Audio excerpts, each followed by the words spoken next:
مشہور متکلم علی بن میثم بغداد کے رہائشی تھے۔ ان کے زمانے میں مامون کی حکومت تھی۔ اس وقت حسن بن سہل مامون کا ایک اہم ترین وزیر تھا جو کچھ الحاد کی طرف مائل تھا۔ ایک دن ایک زندیق اس کے پہلو میں بیٹھ کر شیخیاں بگاڑ رہا تھا اور بہت سے افراد اس کی باتوں کو دلچسپی سے سن رہے تھے۔ وہ بدبخت یہ ثابت کرنے میں مصروف تھا کہ پوری کائنات از خود پیدا ہوئی ہے، اس کا کوئی خالق اور مدبر نہیں ہے۔ ابھی وہ اپنی جامع گولیوں میں مصروف تھا کہ اتفاق سے علی بن میثم بھی وزیر کے دربار میں تشریف لائے۔ انہوں نے زندیق کی باتیں سنی تو انہیں سخت صدمہ ہوا۔ انہوں نے وزیر حسن بن سہل کو مخاطب کر کے کہا، جناب اس کی باتیں بعد میں سن لینا، پہلے میری بات سنیں۔ آج میں نے اپنی زندگی کا عجیب ترین حادثہ دیکھا ہے اور میں وہ آپ کو سنانا چاہتا ہوں۔ ان کی اس آواز پر خاموشی چھا گئی۔ وزیر نے کہا، آپ نے آج کیا دیکھا ہے؟ علی بن میثم یوں مخاطب ہوئے، آج مجھے آپ کے یہاں آنا تھا تو میں دریائے دجلہ کے ساحل پر گیا تاکہ کشتی پر بیٹھ کے آپ کے پاس آ سکوں۔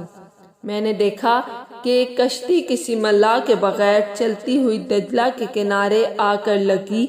لوگ اس پر سوار ہوئے، پھر کشتی مسافروں کو لے کر دریا میں چل۔ کشتی میں بیٹھے مسافروں نے مختلف گھاٹوں پر اترنا تھا۔ کشتی ہر ایک گھاٹ پر گئی اور مسافر اپنے اپنے گھاٹ پر اترتے گئے۔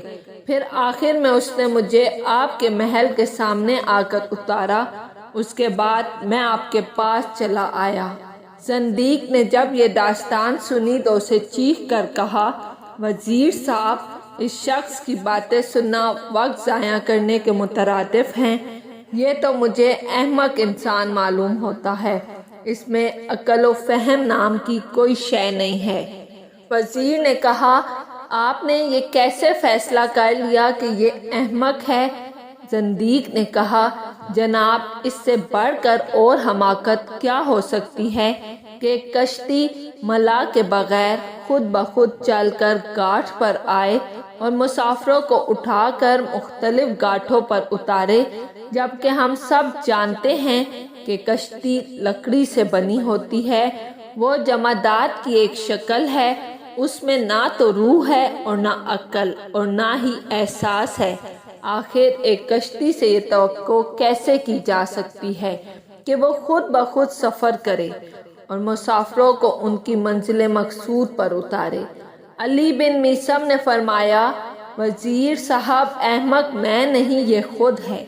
اگر ایک کشتی ملاح کے بغیر سفر نہیں کر سکتی تو خوددارا مجھے بتایا جائے کہ زمین، سورج، چاند، ستارے بھی تو جمادات ہیں، ان میں بھی دوڑ نہیں ہے۔ وہ لاکھوں سالوں سے کسی مدبر کے بغیر اپنے اپنے مدار سے کیسے گردش کر رہے ہیں اور وہ اپنے مدار سے کیوں نہیں ہٹتے اور مسلسل لگی بندی حرکت کیوں کر رہے ہیں، جبکہ کشتی تو ملاح کے بغیر نہیں چل سکتی؟ آخر یہ کائنات کا نظام کسی محرک و مدبر کے بغیر کیسے چل سکتا ہے؟ علی بن میثم کی اس تقریر سے زندیق کے ہاتھوں کے طوطے اڑ گئے۔ وہ سخت شرمندہ ہوا اور شرمندگی کی وجہ سے گردن جھکا لی، پھر خاموشی سے اٹھ کر وہاں سے چلا گیا۔ اگر آپ کو میری ویڈیو پسند آئی ہے تو لائک اور سبسکرائب لازمی کیجیے گا۔